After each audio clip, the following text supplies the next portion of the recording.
see all of you again and be back in our home church. I see familiar faces for some time, and I see some new faces.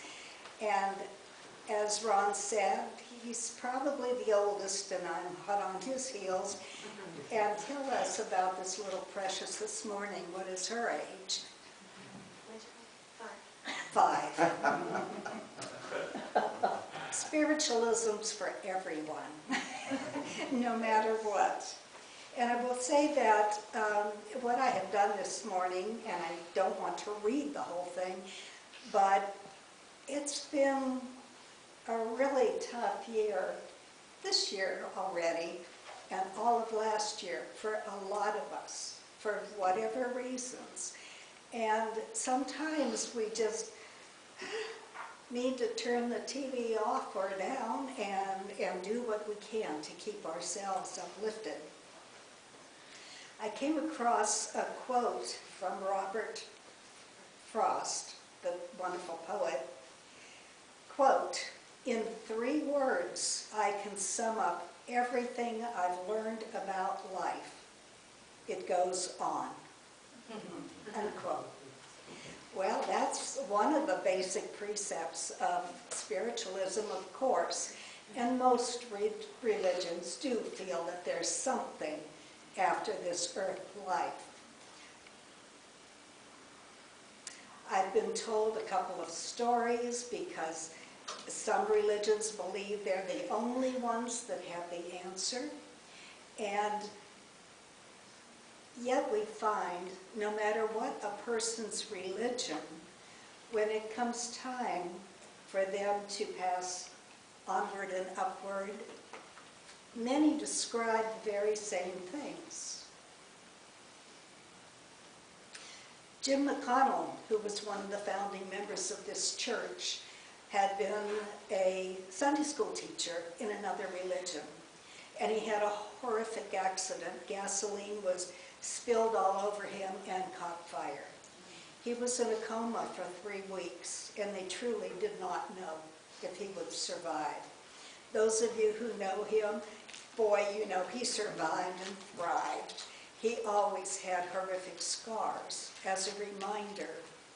But in the process of lingering there between the 2 worlds, he had the assurance that no, this was not his time. He was going to survive. But he certainly had what they refer to as near-death experiences. Well, it wasn't long after that at all. He and Betty, his wife Betty, met the Reverend Elizabeth Edgar, who was at that time secretary of our national organization. And she had started a home circle, and she invited he and his wife. And the more they learned about spiritualism, not only the spectacular healing, but that continuity of life, the fact that we're not on another planet, this isn't all there's going to be. And some people, sadly, really do think, oh, I live on the earth, I die, that's it. Spiritualism not only gives hope in a life hereafter, but it gives reassurance because we prove it.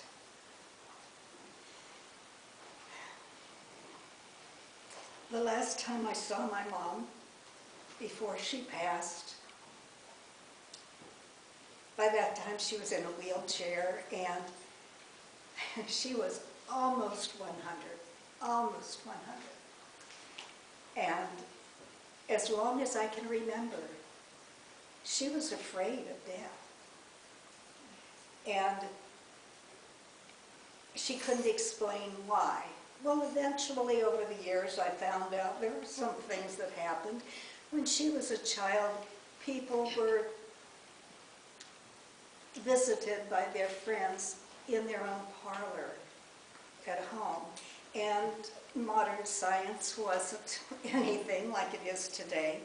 And she remembers one of her favorite family members had passed, and she was very little. They picked her up to see the person in the casket in the park. Flowers everywhere. Scared her to death, because that wasn't her favorite person. They didn't look at all like she knew them. My mother's name was Rose. People always wanted to give her roses. She never, ever liked flower arrangements.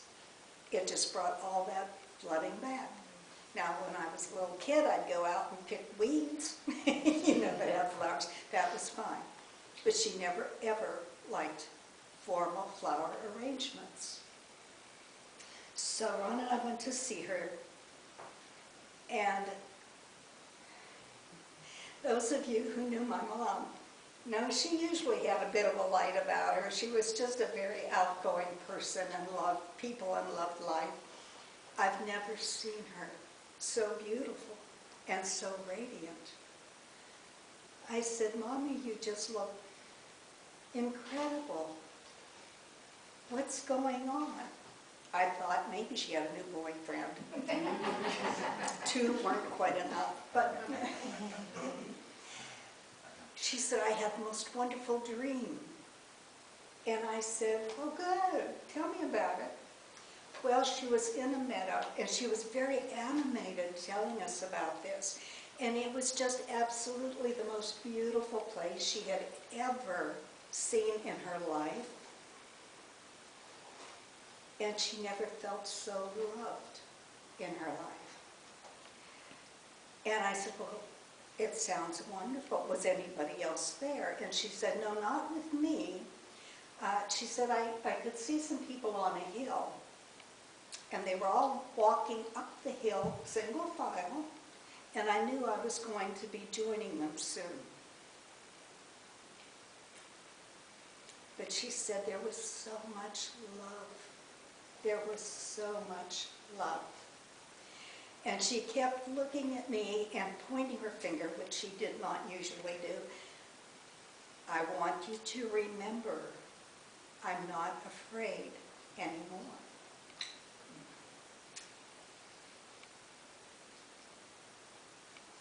And when the hospice nurse called me to tell me Mommy had passed, I could hear her right there saying, remember, I wasn't afraid. How many of us have known someone who passed and they're talking to someone that they love dearly that had already gone before them? Ron's sister passed. She was talking to her husband, Jack, who had passed 11 years before. And then she started saying, that light is so bright. It's really bright. And her daughter said, well, can you see anything other? And she said, well, I can see silhouettes of people. And Robin said, do you know who they are? And she said, no, because the light behind them is so bright. And she passed very shortly after. We can only go by things we have read or personal experiences, but life does continue. And a gentleman, I had only met him twice, but I was friends with his wife, and he was a very higher executive in SunTrust many years ago. And my friend called me and said, he'd really like for you to come and visit. He's in the hospital. They say he's not going to come home this time. Would you mind? Of course not. So I went to see him, and he said, Jeannie, I know you're not the religion I am, but what do you think it's like to die? And I said, well, I haven't done it yet, so I can only tell you what I think or what I believe. said, frankly, it's a lot like one woman trying to tell another one what it's like to give birth. You really don't know until you're right there. You know? But I explained our beliefs. And I told him that, you know, Spirit's not off on a cloud somewhere eating bonbons, you know, reading true stories or fishing magazines. They're all around us. They are all around us. Unfortunately, they cannot wave a magic wand and make our lives perfect. And that's a good thing because we have to learn our own lessons. And many of our experiences may be very painful, but we learn.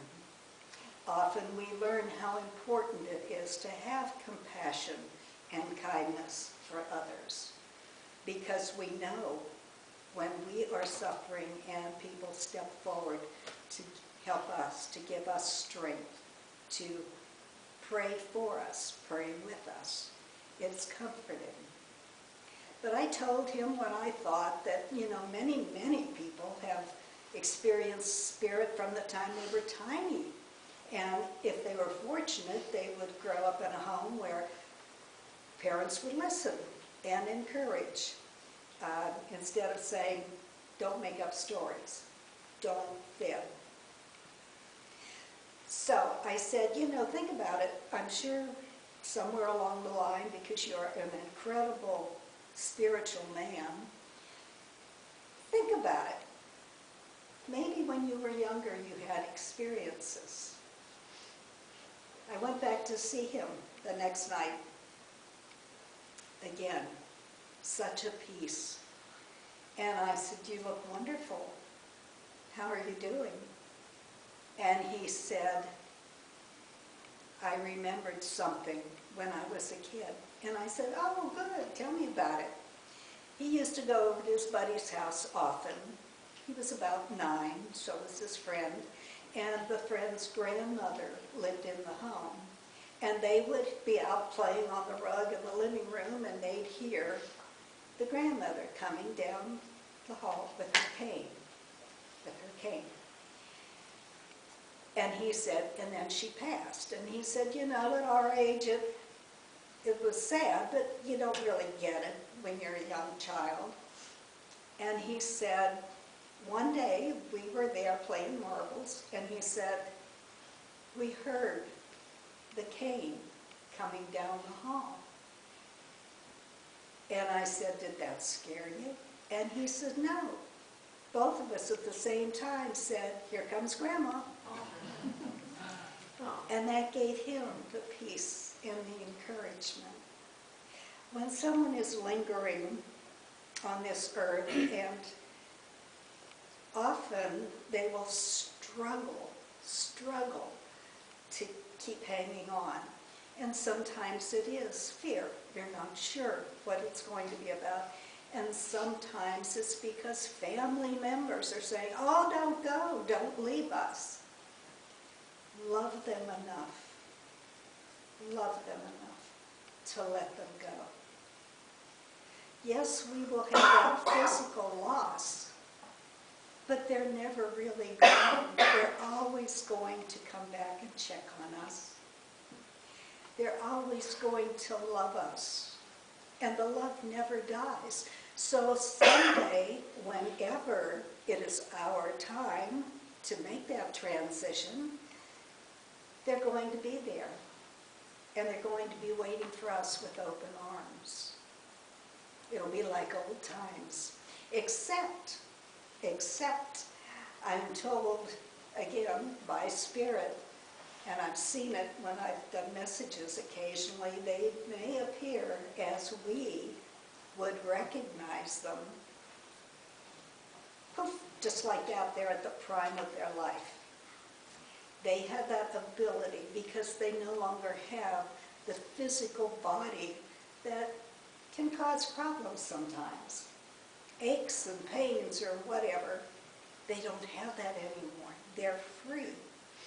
And I'm not anxious or eager to go, but when my time comes, I'm finally going to get to go to Scotland and England. does go on. In this troubled time, and again, I thank you for that hymn, it's beautiful. In this troubled time, it's very, very hard to stay positive. It just seems to be coming from all directions and all subjects, and it's just, you think finally something is settled, and then don't turn on the news because nope, something else has erupted. So we can look at what is behind us and hopefully learn from it. And sometimes we only want to think about what's in front of us. But remember, that is nothing compared to what is within us. We don't walk this life path alone. We have spirit guides. We have our loved ones. We have other people here around us. It does us no good to hibernate. That wonderful song, "No man is an island." No woman is either. We have love all around us. We have beauty of nature all around us. And sometimes we get so consumed or nervous about going out, we're missing everything that God has given us to keep us uplifted. And it's very important to do that. I'm so glad to see all of you here today, because I know what this church has done for Ron and me and so many others. And I hope you feel the love and the caring that is extended to you, whether it's the first time you've ever come in or rather you're old timers like Ron and me. We do ask why people can't just get along. You know, please, we are entitled to our own opinions. That's one glorious thing about freedom of religion, freedom of speech. We have to respect others' rights as well. You know,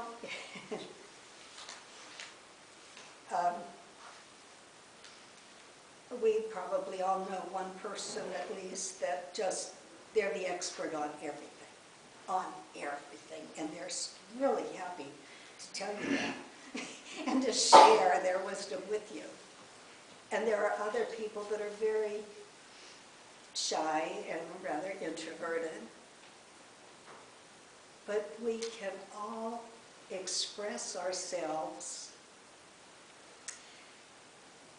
with respect with whom may be hearing it.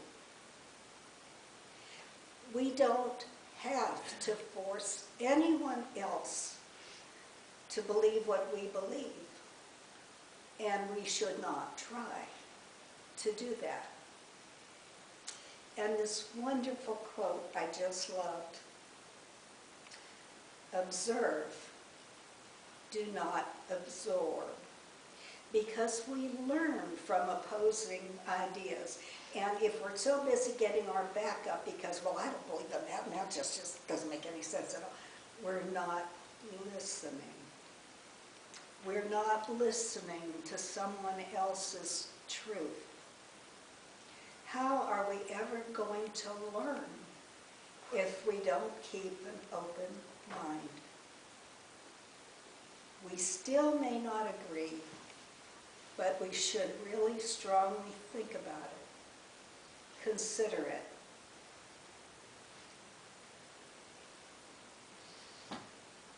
There seemed to be such a divide in our country,